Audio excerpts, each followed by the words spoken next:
was given was to education. Nationalist schools were set up by Ashwini Kumar Dutt in the 9th century. Gandhiji's Gujarat Vidyapith, Shantiniketan, and the moderates were not just mendicants, they were not only petitioning, they produced the greatest intellectual breakthrough in the 19th century in critiquing imperialism. I mean, it is not very well known, but the most fundamental economic critique of imperialism was produced by the Indian intelligentsia in the 19th century, decades before Marx, decades before before Hobson and Lenin. Anyway, in the brief time that I would like to just make 4 points. First, let us accept that the biggest failure India has had since independence is providing access to education to the mass of our people. And education is today the most important source of social mobility. And all studies, including those that I have conducted myself or got conducted, have shown that if you ask the poor, what is poverty? The answer is not my calorie intake, not this much, or that I don't have this consumer durable. The answer is poverty to me means that I am unable to educate my children and give them the chance to go forward. And it is this that we are denying to our people on a mass scale. So that is point number 1.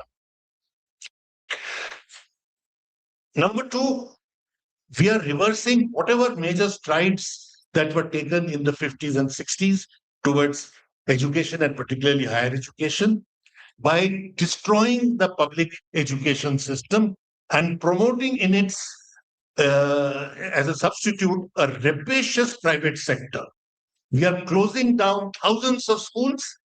We are attacking universities like JNU, where if you got admission, as Professor Thorat said, if you got admission, you were paid. And I know several scores of first-generation learners coming from the poorest families using the scholarship that they got in JNU to partly fund their families. So that is going to be closed down. And what is coming up is Ashoka, where you have to hold your breath. It costs 40 lakhs to get a BA degree, not engineering or medical sciences.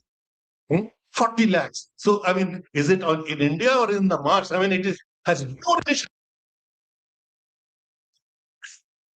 Unfortunately, the political class as a whole, barring some sections, perhaps, of the left,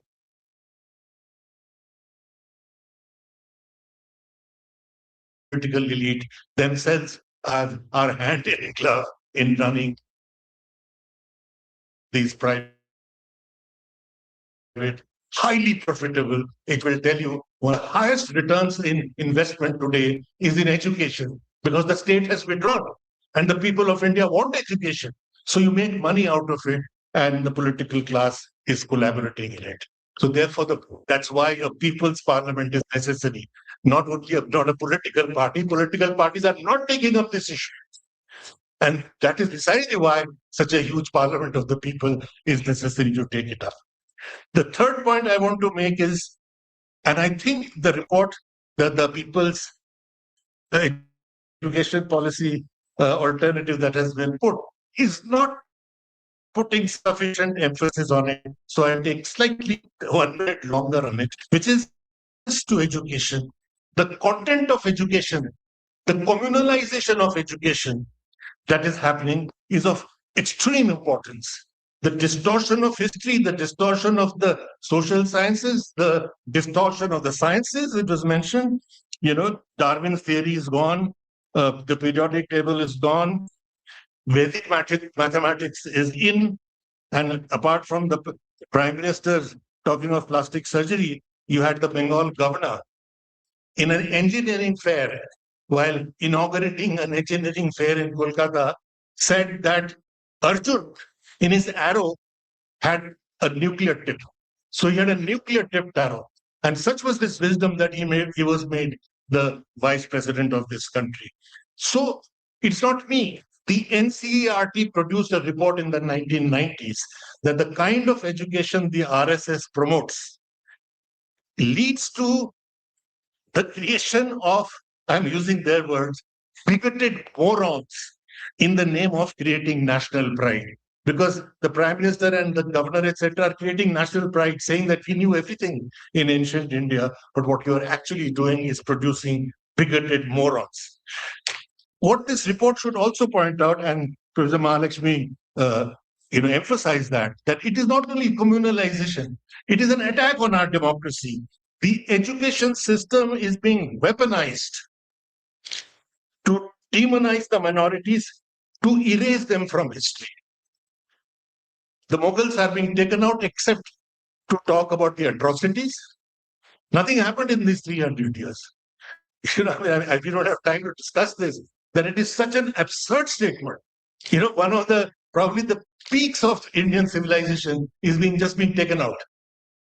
At the end of Mughal rule, India produced 8 times GDP of the United Kingdom, quarter of the world's GDP, and we are taking away that whole period. That's the period which has Guru Nanak in it, which has Tulsidas in it, which has Akbar in it. We want to take away that period. We want to Pakistanize our history. They take away everything that is Hindu from their history. Anyway, so what they are weaponizing it, and I want to emphasize is why is this demonization of minority and erasing them is not just fun and games. The studies on genocide have shown that every genocide has been preceded by demonizing a certain community, erasing them, removing their names from cities, from roads, from books. They don't exist. In the political science book in NCERT, there was one line. When we debated with the NCERT director that why are you deleting so many passages, etc., they said we have to reduce the weight of the school bag. So how did they reduce the weight of the school bag? In political science, there was one line which said that in the making of the Indian Constitution, there were many people like Sardar Vallabhbhai Patel, like Jawaharlal Nehru, like Mahatma Gandhi, who headed various committees, which drafted the final constitution. And one name mentioned also was Maulana Azad. So they just took away Maulana Azad. 2 words were reduced to reduce the weight of the bag. So this is not rationalization. As I said, this is erasure. And this, as I said, it is important that it precedes a genocide. The founder of the Genocide Watch, Gregory Stanton, who in fact predicted the genocide in Rwanda, has in a US congressional briefing made the statement that the direction in which India is moving, in the manner in which it's demonizing a very large proportion of its population. 200 million is the size of our Muslim minority. Just remember the size. It's not Trump taking over a country of 75,000 people. It is you're demonizing 200 million. And Stanton says that you are now looking at what could be one of the world's biggest genocide. And again, this is not just, I'm not just raising alarm bells out of the blue. All of us have seen videos of various gurus openly saying that Hindus arm yourself so that you can kill Muslims. Not only that, the National Security Advisor, Mr. Doval, has recently made a statement that we must learn from our history and train our people to take revenge. Revenge against whom? Certainly not the British, because they collaborated with the British. So the revenge is against the Muslims. You see, this notion of Babar ke auladon ko chun chun ke marenge was not just a slogan while destroying the Babri Masjid. It is at the heart of their understanding. And therefore, we need to fight it because it's going to lead to civil war. It is going to lead to the destruction of this country. It is going to lead to the destruction of whatever we value. The last point is that the attack on universities that is happening is straight out of a fascist textbook. As if they had studied what Hitler did to Frankfurt University. Frankfurt University in Germany was at that time one of the premier universities for liberal thinking, Marxist thinking, and so much others. So he targeted that university, and what he did has been very well documented by this management guru, Peter Drucker, who had to be thrown out of Frankfurt University for this reason. And we are doing exactly that. If you look at what we are doing to JNU, for example, you will think that it is straight out of that textbook. I will end with just one quote from Jawaharlal Nehru, the betanoir of the current regime. As you know, that everything that has gone wrong with India is because of Jawaharlal Nehru, including the pothole just outside the gate. It is because Jawaharlal Nehru didn't do it right. Now, this is what Nehru had to say. I'm quoting this because I looked at the people's education policy, or the alternative, and a very good quotation from Subhash Bose is mentioned at the back. And the same idea is there in other people in the national movement, and I'm quoting Nehru. He says this in December 1947. A university stands for humanism, for tolerance, for reason, for the adventure of ideas, and for the search of truth. If the universities discharge their duty adequately, then all is well with the nation. Then, as if anticipating what is going to happen today, he adds the following line. He says, but if the temple of learning itself becomes a home of narrow bigotry and petty objectives, how then will a nation progress or a people grow in stature? So what we are witnessing is a direct attack on the temples of learning.